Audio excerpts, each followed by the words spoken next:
Metabolism को समझते हैं 1 मिनट के अंदर। तो देखो, लीवर जो होता है इसका जो मेन काम होता है वो होता है किसी भी ड्रग को हाइड्रोफिलिक बनाना, यानी कि बायो ट्रांसफॉर्मेशन करके उसको क्या करना, हाइड्रोफिलिक बनाना, ताकि उसको शरीर से एक्सक्रीट आउट किया जा सके। किसी भी ड्रग को शरीर से बाहर निकलने के लिए हाइड्रोफिलिक होना जरूरी है, और इसी को हम लोग इनएक्टिव फॉर्म भी कहते हैं ड्रग का। ठीक है, अब देखो ये होता है 2 प्रोसेस के अंदर, इसको तुम इजीली आगे चल के समझ पाओगे। पहला होता है फेज 1 और एक होता है फेज 2। फेज 1 वो प्रोसेस होता है जिसमें कि एक्टिव ड्रग, हमारा जो कोई भी ड्रग है जो कि हमारा जो है लिपिड सोल्यूबल है, वो शरीर में जाने के बाद, लीवर से गुजरने के बाद, मेटाबोलाइट होने के बाद इनएक्टिव हो जाता है। जब वो इनएक्टिव हो जाता है तो वो इजीली शरीर से बाहर आ जाता है। बट कुछ ड्रग ऐसे होते हैं जिसको कि तुम एक्टिव ड्रग अगर शरीर में गया, उसका मेटाबोलाइज होने के बाद भी वो क्या होता है, एक्टिव ही रह जाता है। ठीक है, वो इनएक्टिव नहीं होता है। तो अब समझते हैं हम लोग कि ये दोनों फेज को कैसे याद करना है और ये दोनों फेज का क्या प्रोसेस है आगे चल के।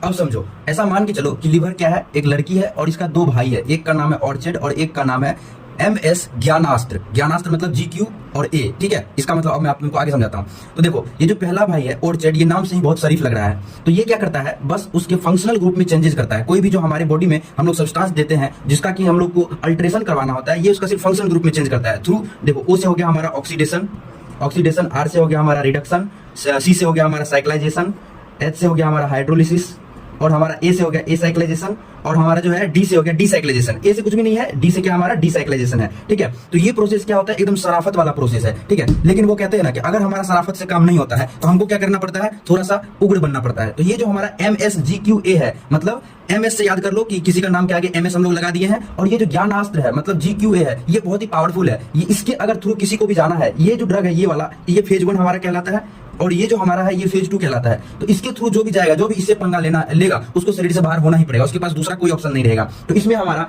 M से क्या हो जाता है, यहाँ पे हमारा M से हो जाता है मिथाइलेशन। ठीक है, मिथाइलेशन याद कर लेना। S से हमारा हो जाता है सल्फोनेशन, S से हमारा क्या हो जाता है, सल्फोनेशन। उसके बाद G से क्या हो जाता है, ग्लूक्यूरोनाइड कॉन्जुगेशन हो जाता है हमारा, G से ग्लूक्यूरोनाइड कॉन्जुगेशन, और फिर हमारा क्या हो जाता है, ग्लाइसिन कॉन्जुगेशन हो जाता है, और फिर इस तरह से सारा ही नाम होता है। फिर हमारा A आ जाता है, एसिटाइलेशन हो जाता है, उससे एसिटाइलाइजेशन हो जाता है। तो इस तरह से ये दोनों ही प्रोसेस होता है, जिसमें कि फेज 1 हमारा ऑर्चिड शराफत वाला भाई है, जो कि सिंपल फंक्शनल ग्रुप में चेंज करेगा और बॉडी को क्या करेगा, हाइड्रोफिलिक बनाने का काम करेगा ड्रग को। और ये जो हमारा MS जो कि मिस्टर GQ ज्ञानास्त्र है, जो मिस्टर ज्ञानास्त्र है ना, ये क्या करता है, ये बहुत ही खतरनाक है। इसके थ्रू जो भी ड्रग जाएगा उसको इनएक्टिव होना ही पड़ेगा। इसमें हो सकता है नहीं भी हो फेज 1 में, बट इसमें आ गया तो उसको इनएक्टिव होना ही पड़ेगा। तो चलो आज के लिए इतना ही, मिलते हैं नेक्स्ट वीडियो में।